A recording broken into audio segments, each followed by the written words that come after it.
The night was quiet, save for the distant hum of cars and the occasional bark of a stray dog. The streetlights flickered, casting long shadows over the cracked pavement. Malik Carter, a 17-year-old black teenager, walked alone, his backpack slung over one shoulder, his breath visible in the chilly night air. He had just finished basketball practice and was eager to get home, his mind replaying the last-minute shot he had made before his coach blew the whistle. His sneakers scuffed lightly against the sidewalk as he adjusted his grip on his gym bag. It was a routine walk, one he had taken dozens of times before. But tonight there was something different, something watching him.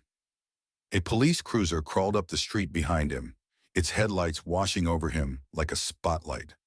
Malik tensed as the car lurched forward, the tires crunching against loose gravel. His heart picked up speed, but he kept walking, keeping his head down. Then, the sharp wail of a siren split through the silence. Malik froze. The cruiser skidded to a stop just ahead of him, blocking his path. The driver's side door swung open, and out stepped Officer Hank Calloway, a tall, broad-shouldered white cop with a stiff, calculated gait. His hand already rested on his holster. "Hey, you!" Calloway's voice was a jagged cut in the night air. "Come here." Malik swallowed hard. His mother had always told him to be careful around the police. Stay calm, be respectful, keep your hands visible. He had seen enough news reports to know that things could go south in an instant. "Sir," Malik said cautiously, raising his hands slightly, palms open. "I'm just heading home." "I said get over here," Calloway barked, stepping closer. His eyes were sharp, dissecting Malik like he was hunting for an excuse. Malik hesitated. I didn't do anything." Calloway's lip curled into a sneer. "You got ID on you?" Malik instinctively reached for his back pocket. "Don't move." The explosion of words hit Malik like a gunshot. His body went rigid. His hands froze midair. "What the hell?" "Put your hands where I can see him." Calloway's fingers twitched near his gun. Malik's pulse thundered in his ears. "I was just getting my wallet." But Calloway was already closing the distance, shoving Malik hard against the hood of the police car. "Ow!" Malik gasped as his chest slammed against cold metal. Calloway twisted Malik's arm behind his back, his grip bruising. "What the hell you doing out here, huh? Breaking into cars? Selling dope? What?" "No, I was just walking home." But Calloway wasn't listening. His radio crackled as he pressed a button on his vest. "Dispatch, I got a suspect on Pine Street. Young black male, dark hoodie, acting suspicious. Might be armed." "Armed?" Malik's stomach dropped. "Bo, I don't have anything, I swear." Malik struggled, but Calloway's grip was ironclad. The officer slammed Malik down harder, his cheek pressing against the hood. "Shut up!" Panic surged through Malik's veins. This wasn't right. This wasn't happening. He wasn't a criminal. He wasn't a threat. A few people across the street stopped to watch, their eyes wide, but no one intervened. Then, the shift. Calloway suddenly let go, stepping back. For a moment, Malik felt a flicker of hope. Maybe someone had called another cop. Maybe this was over. But then, Calloway reached for his gun.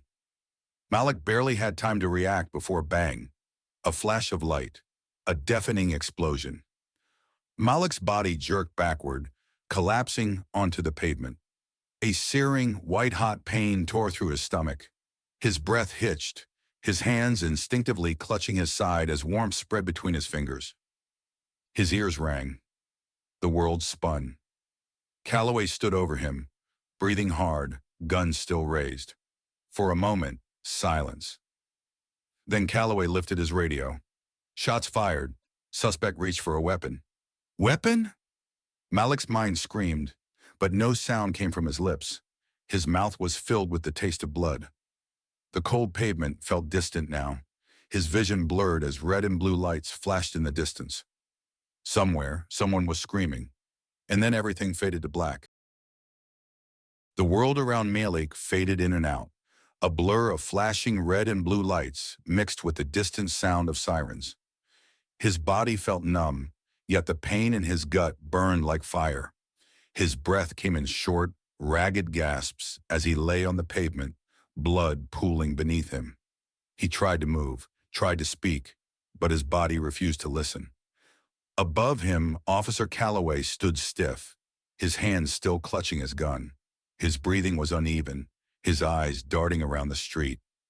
Panic flickered across his face for the briefest second, but then, just as quickly, it was gone. His expression hardened into something cold, calculating. He had made a mistake, a fatal mistake, and he knew it. But Calloway wasn't the type to admit wrongdoing. No, he was the kind of man who twisted the truth to fit his own version of reality. He pressed the button on his radio. Shots fired. Suspect reached for a weapon. I need backup. A lie. Malik wasn't a criminal. He wasn't a threat.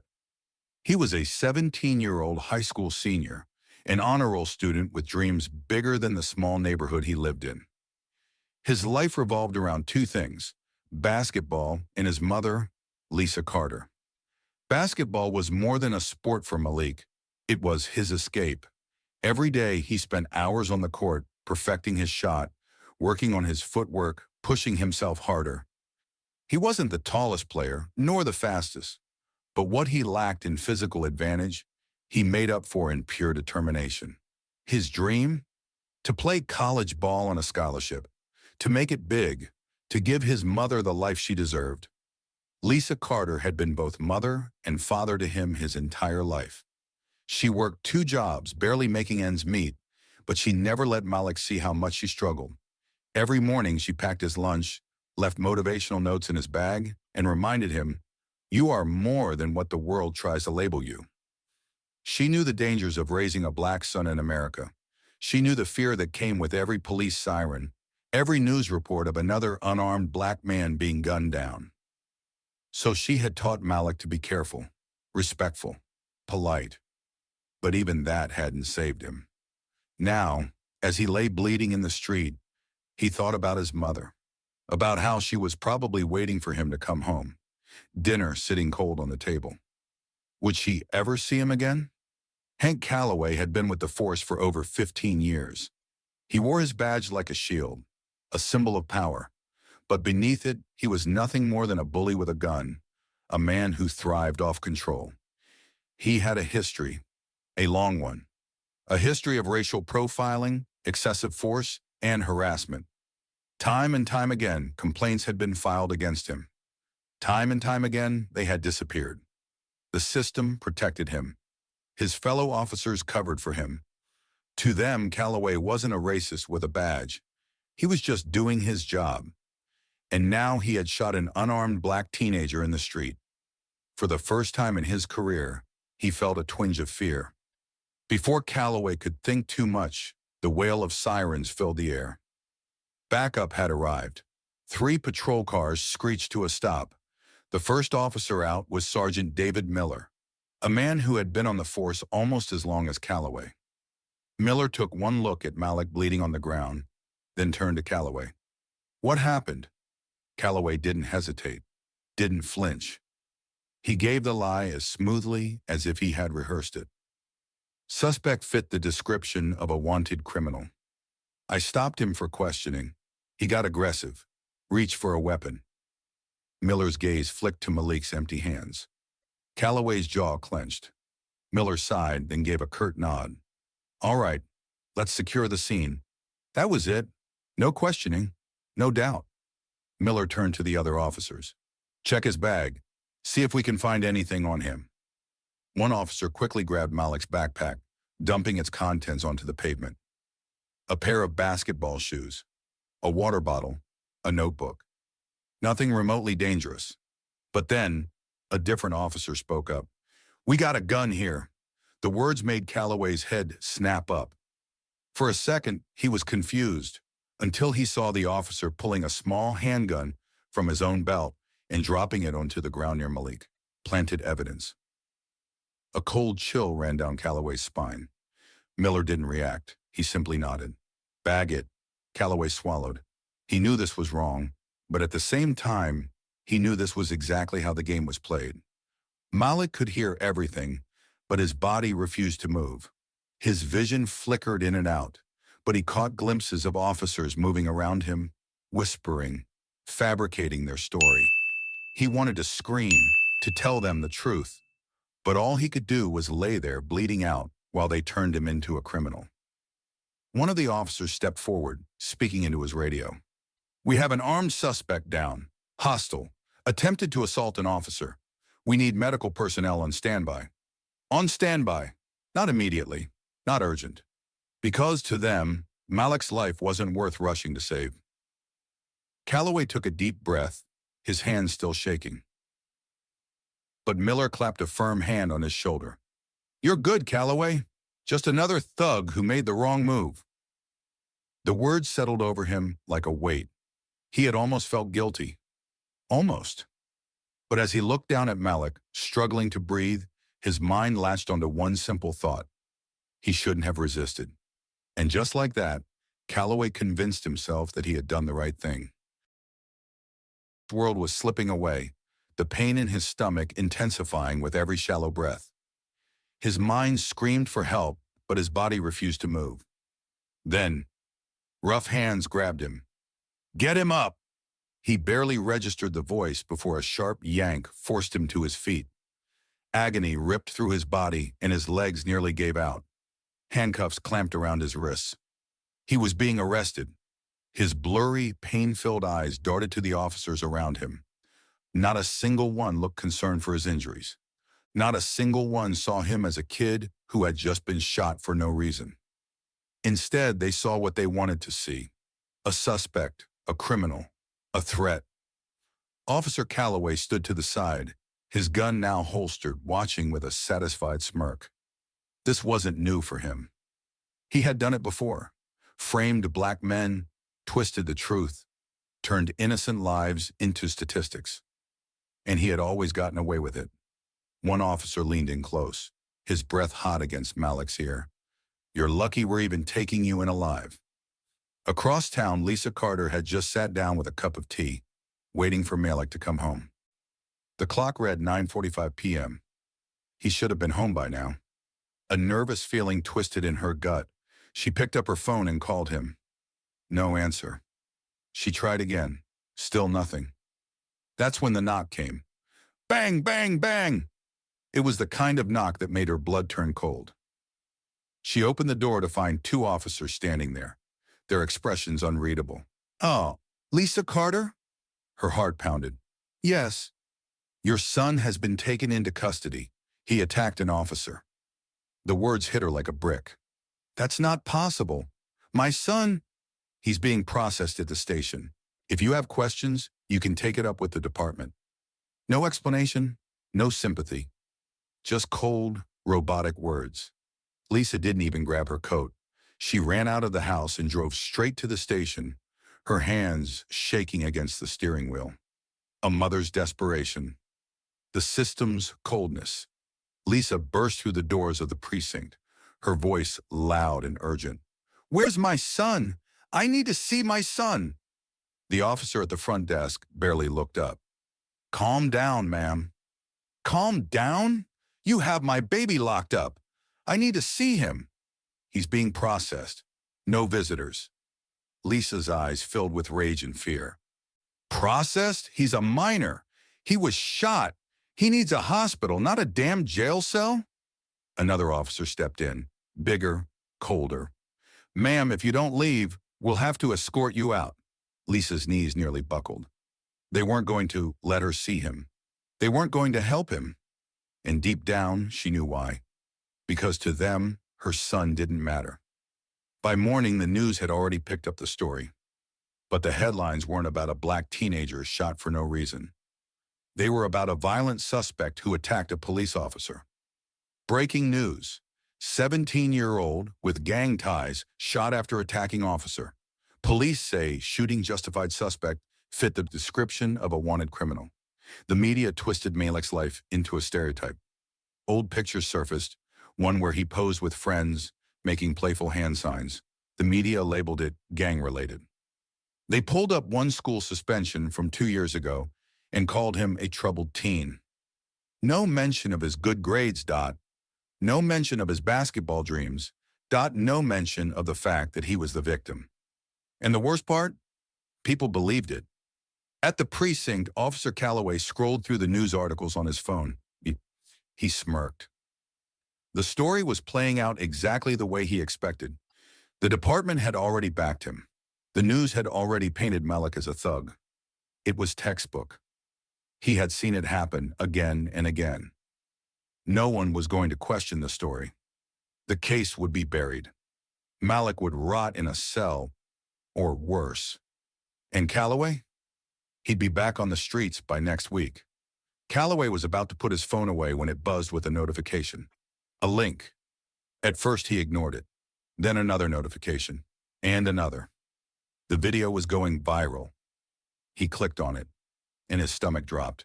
The footage was clear. A shaky phone camera captured everything. Malik walking home, Calloway pulling up, the aggressive questioning, the shove, the punch, and then the gunshot. Malik never resisted. Malik never attacked. It was undeniable, and the internet was on fire. Thousands of people watched in horror as the truth unfolded before their eyes. The unprovoked attack, the brutality, the gunshot. It was undeniable. Hashtags flooded social media. #justice, for Malik, #end police. Brutality, #Calloway, must go. Within hours, news outlets picked it up. Breaking, new video contradicts police narrative in teen shooting. Officer under fire after shocking footage goes viral. Did the police lie? Civil rights groups call for investigation? The system had tried to bury Malik's story. But now, the world was watching. Lisa Carter sat at her kitchen table, her phone buzzing nonstop. Journalists, activists, lawyers, everyone wanted to talk. But none of it mattered if her son was still behind bars. She clenched her fists. She had to fight back. Without wasting time, she reached out to the best civil rights attorney she could find. His name was Darnell Jacobs, a sharp, relentless lawyer known for taking on corrupt cops and winning. When she told him about Malik's case, he didn't hesitate. "I'll take it." Inside the police station, Calloway and his superiors were panicking. The video was everywhere. "We need to control the narrative." A press conference was quickly arranged. A police spokesperson stepped up to the podium, a calm, rehearsed expression on his face. The video circulating online is heavily edited and taken out of context. Officer Calloway acted in self-defense. They stuck to the same old script. Blame the victim, discredit the evidence, protect their own. But this time it wasn't working. Reporters pushed back. "So are you saying the shooting was justified? If the teen attacked first, why isn't that seen in the video? Why did your officers arrest an unarmed, wounded minor instead of giving medical aid?" The police had no real answers. For the first time, cracks were forming. Lisa and Attorney Jacobs fought relentlessly to get Malik out of jail. They demanded bail. At first, the system resisted. They wanted to keep him locked up. But with the public watching, they had no choice. After 72 grueling hours, a judge finally granted bail. When Lisa saw her son walk out of that holding cell, she collapsed into his arms. "Mama's here, baby. Mama's here." It wasn't justice, but it was a start. But the system isn't done yet. Calloway watched from the shadows, seething. Malik was free. The case wasn't going away. And that meant they needed a new plan. One that would make sure Malik Carter never saw justice. 2 days after Malik's release, the police dropped a bombshell. At a press conference, the police chief stood at the podium, eyes cold, voice steady. "We have recovered new evidence in the case of Malik Carter." A large screen flickered on. An image appeared, a black Glock 19. This firearm was found near the scene of the incident. After forensic analysis, we have reason to believe it belonged to Malik Carter. A gun. Malik's gun. That's what they wanted the world to believe. Reporters gasped. Some shook their heads.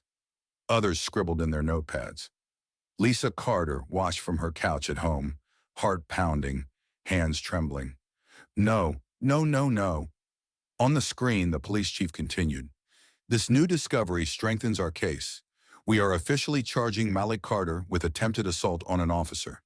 Lisa's breath hitched. Attempted assault? Her son had been shot, brutalized, and nearly killed, and now he was being charged with a crime he didn't commit? She grabbed her phone, hands shaking, and dialed Attorney Jacobs. "Did you see that?" she screamed. "They're framing my baby!" Jacobs had already seen it, and he knew exactly what was happening. "They planted that gun, Lisa." Her stomach dropped. "They're setting Malik up to take the fall." Malik sat in Jacobs's office, his body tense, his face unreadable. Across the desk, Jacobs flipped through the new case file. The police had everything lined up. The discovered gun, wiped clean of prints. A witness statement, a planted officer claiming Malik reached for his waistband. Surveillance footage, conveniently missing key moments. It was airtight. If convicted, Malik wasn't just facing a trial. He was facing years behind bars. Lisa sat beside her son, her voice barely a whisper. "How do we fight this?" Jacobs took a long breath. "We need undeniable proof they're lying." But Lisa shook her head, her spirit cracking. "We had proof, Darnell. That video. And look what they did." She turned to Malik, her eyes filled with sorrow. "Baby, I don't know if we can win this." Malik froze. His own mother, his rock, was losing hope. And that broke him more than anything else. That night, Lisa sat at the kitchen table, head in her hands. The weight of it all crushed her. She had fought so hard, but now, maybe the system was too powerful. Maybe the truth didn't matter. Her phone buzzed, an unknown number. She almost ignored it, but something told her to answer. "Hello?" A calm, deep voice came through the line. "Mrs. Carter, my name is Agent Cole Parker. I'm with the FBI." Lisa's breath hitched. "The FBI?" The man hesitated. "I can't talk long, but I need you to know you're right. Your son is being framed, and I can prove it." Lisa Carter sat across from Agent Cole Parker in a dimly lit conference room. Her hands trembled as she gripped a folder he had just handed her. Inside, the truth. Calloway's dirty past. Years of falsified reports, planted evidence, and violent encounters swept under the rug. Testimonies from other black men. They had been arrested, beaten, and framed. Just like Malik. Bank records, money flowing through secret accounts, bribes, payoffs, and corruption deep within the department. Lisa's heart pounded. "Why are you telling me this?" she whispered. Agent Parker leaned forward, his voice low but firm. "Because it's time to bring him down." The day of Malik's trial, the courtroom was packed. Reporters, activists, Malik's classmates, strangers who had seen the video and demanded justice. And at the front, Officer Hank Calloway. Smug, calm, convinced that, like every time before, he would walk free. Malik sat beside Jacobs, swallowing hard. His mother squeezed his hand. "You got this, baby." Then, the trial began. First, the prosecution played the viral video. The room fell silent as Calloway's brutal attack was projected on the large screen. Then the police department's evidence was exposed. The planted gun? The FBI had traced it. Calloway had signed it out of evidence storage weeks before Malik was arrested. Finally, the testimonies. One by one, former victims of Calloway took the stand. A black father, his voice shaking. "He pulled me over for a broken taillight, beat me in front of my kids." A young man, tears in his eyes. "He planted drugs in my car. I lost everything." And then, Agent Parker himself stepped forward. The courtroom gasped. "An FBI agent? Testifying against a cop?" Parker spoke clearly. "For years, Officer Calloway has abused his power, falsified reports, and destroyed black lives." Then he turned to Malik. But this time, he got caught. The moment of justice. Calloway's cocky smirk disappeared. His fellow officers looked away. The jury whispered among themselves. And then, the verdict. The judge's voice rang out. "On the charge of assault with intent to kill, guilty." On the charge of evidence tampering, guilty.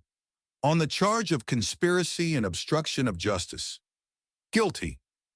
Gasps filled the room. Lisa broke down in tears. Malik closed his eyes, breathing shakily. And Calloway? He turned pale as two officers stepped forward, cuffing his hands behind his back, the same way he had done to so many others. The cameras flashed. The world watched. And as they led him away, his badge and gun stripped from him forever, justice had finally been served. Malik Carter stepped outside the courthouse, the weight of the last few months pressing heavy on his shoulders. The air felt different. For the first time in weeks, he wasn't breathing in fear. But he wasn't celebrating either. A crowd had gathered outside, cheering, clapping, chanting his name. Activists held signs that read, "Justice for Malik," and "End police corruption." Reporters shoved microphones forward, hungry for a statement. Strangers wiped tears from their eyes, moved by his fight. But Malik? He just stood there staring at the courthouse steps. Because down those steps, in shackles, came Hank Calloway. For the first time, the officer's head wasn't held high. For the first time, he was the one being watched. Malik's heart pounded as their eyes met. For a moment, Calloway just glared. Not remorseful, not broken, just angry. Then, he was shoved into the back of a squad car. Gone. Lisa Carter wrapped her arms around her son, sobbing into his chest. "We did it, baby." But Malik barely nodded. Because in his mind, one thought kept repeating. Did we really win? The following weeks were a blur. Malik was released from custody. The charges against him were dropped. Lawsuits were filed against the police department. But none of it changed the fact that every time he closed his eyes, he still saw the gun. Still felt Calloway's hands around his throat. Still heard the words, "Stay down, boy." Some nights he'd wake up drenched in sweat. His mother would rush in, but he never said a word. Because how could he explain that even though Calloway was gone, his fear wasn't? Weeks later, Malik found himself standing outside a gas station, just waiting for his mom to come out. Then, he saw it. Across the street, a young black teen, probably 15, maybe 16, face down on the pavement, a white officer standing over him, gun drawn. Malik's breath caught in his throat. The flashing red and blue lights felt like deja vu. Another boy, another cop, another life hanging in the balance, and Malik knew. Even though one bad cop was gone, even though he had survived, the fight was far from over.